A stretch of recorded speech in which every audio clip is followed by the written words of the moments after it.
Si ka ndryshu tregu? A është më lehtë sot ose ai vën më shumë rëndësi shqiptarët sot buzëqeshjes se sa më përpara? Po, realisht po, se përpara ka qenë ana ekonomike ka qenë shumë e keqe çdo individi në çdo fushë. Dhe mundoheshin të kursenin derisa i linin dhëmën në gradën e fundit dhe ti vërtet mundohesh edhe s'dije ç'a të bëje. Domethënë përfundonin në proteza të lëvizshme. Por ato janë dhe inkomode, pavarësisht se janë shumë të mira për shumë njerëz që nuk kanë anë ekonomike. Sot janë shumë të informuar, vinë shpjegonin procedurat, hapas hapi të gjitha dhe e thonë, okay, ne dim ta bëjmë këtë, e kemi marrë informacionin, sepse realisht dhe videot informuese që qarkullojnë në internet janë pluse për të gjithë pacientët. A është e vërtet apo mit, kam pa në internet prap domethënë kur kemi dhimbje dhëmbi, po themi ndoshta një orar të vonë, që s'kemi akses te dentisti. Është e vërtet që mund vendosësh një kub akulli këtu të dora edhe se ato e shpjegonin nga ana psikologjike. Gjasme ti e ke fokusin te pjesa e ftohtë, edhe ndoshta heq pak fokusin nga dhimbja e dhëmbit.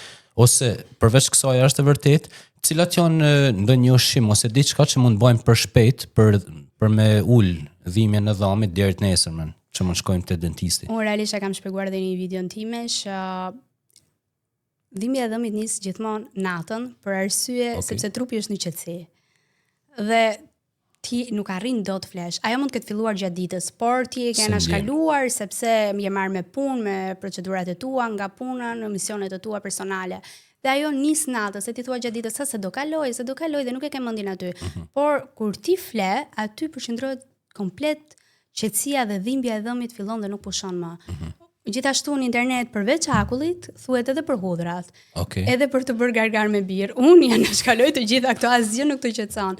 Përveç një qetësuesi në atë moment që mund ta shtysh të paktën deri diku, ndoshta në një okë ose ibuprofen. Janë dy qetësuese që unë ja sugjeroj pothuajse të gjithë pacientëve.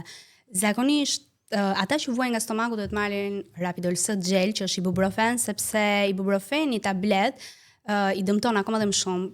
Prandaj jam pro gjithmonë okit, sepse nuk ka disavantazhe të tjera për destruksionin shëndetësor të pacientit. Kështu që vetëm ajo mund të arritë të qetësoj, por jap një këshill, në qoftë se ty e ndjen gjatë ditës që të fillon pak dhëmbi, shkoni te mjeku stomatolog sepse asnjë nuk mund t'ja qetësojë në atë moment, sepse natën realisht nuk e ç'a bën. Ka pacientë që zakonisht kanë vajtur dhe në spital, bëjnë serume, po prap mund të qetësohesh, por prap nuk të qetëson aty ku do ti. Sepse realisht kjo ndodh, dhëmbi ka vajtur, është destrukturuar, ka vajtur afër nervit, por dhëmbi nuk shkon më njëherë afër nervit.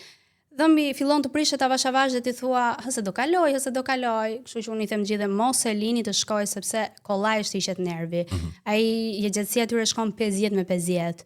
Fillon të nxihet mbas shumë viteve dhe ti realisht nga ana estetike nuk të pëlqen më ai dhëm. Sidomos nëse është pjesa e fasadës të dhëmbëve të përparme, do dukesh realisht shumë keq. Kështu që gjithë ja këshilloj, fillon dhimbja e dhëmbit, shkoni te dentisti. E kuptova. Para se të filloj dhimbja e dhëmbit, dhimbja kështu që nuk i duron, domethënë. A ka ndonjë simptom tjetër me kuptu pak se mund të kesh një problem me dhëmbët për shkak, që mos ta lëm për në momentin e fundit deri te dhimbja? Zakonisht kur ti ha të ëmbla, që shumica i hanë ëmbëlsirat dhe fillojnë të jep si një tik nervor, ose kur pi të shumë të ftohta, shumë të nxehta, pi energjetike, patatinat që fëmijët i adhurojnë në ditët e sotme që unë i eliminoj kategorikisht. Këto janë disa nga ushqimet kryesore. Cigaria jep zakonisht këtë problem, sepse në momentin që ti thith cigaren të jep atë tikun nervor dhe fillojnë ato shkaqet e para. Në çdo ushqim që ti do konsumosh do të fillojë do të japi një ndjesi. Pastaj pushon për disa kohë dhe do të rifilloj akoma dhe më keq. E kuptoj.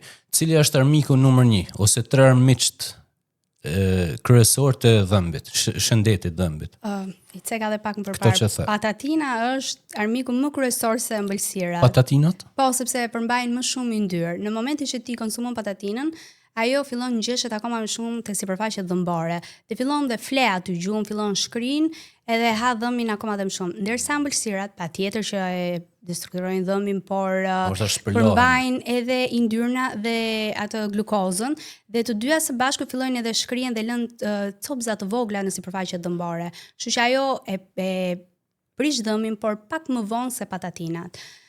Dhe sigurisht dhe pijet alkolike. Janë armiku kryesor. Flas për ata që pinë më shumë se ç'duhet alkool dhe normalisht jo vetëm dhëmët, por edhe shëndetin, edhe organet. I go traki tash, s'ka problem.